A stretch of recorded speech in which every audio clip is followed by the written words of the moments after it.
આજે 9 ઓગસ્ટ રવિવાર આજ રોજ જે બિલીમોરા નદીનું નુકસાન થયું હતું, પાણીના અંદર જે પૂર રાહતમાં જે બધી વસ્તુ ઘસડાઈને નીકળી ગઈ હતી, તેમાં હિન્દુ મુસ્લિમને નાત જાત વગર આપણે લોકોને મદદની સહાય પૂરી પાડવા માટે હાસમી કમિટી દ્વારા પીર બાપુના અમને માર્ગદર્શન દ્વારા અમે આ વસ્તુ પૂરી પાડવા જઈ રહ્યા છે.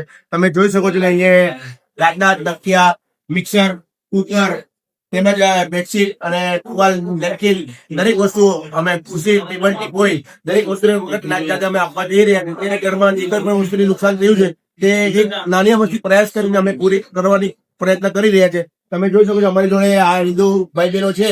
અમે કોઈ પણ જાત વગર જે રીતે અમને હાસમી પીર બાપુ સાહેબે અમને જે માર્ગદર્શન આપ્યા છે તે રીતે અમે એમને પૂરી પાડવા જઈ રહ્યા છે. બેન, તમે કઈ કહેવા ઈચ્છો છો? ખૂબ ખૂબ ધન્યવાદ તમારો, જે અમને આ બધા સાથ સહકાર આપો છો એ બદલ ખૂબ ખૂબ ધન્યવાદ તમારો. બેન, હાસમી કમિટી હંમેશા તમારી સાથે જ રહેશે અને હિન્દુ મુસ્લિમને અમે કોઈ બી અલગ નથી સમજીએ અને અમે તમારી સાથે જ રહીશું. Thank you.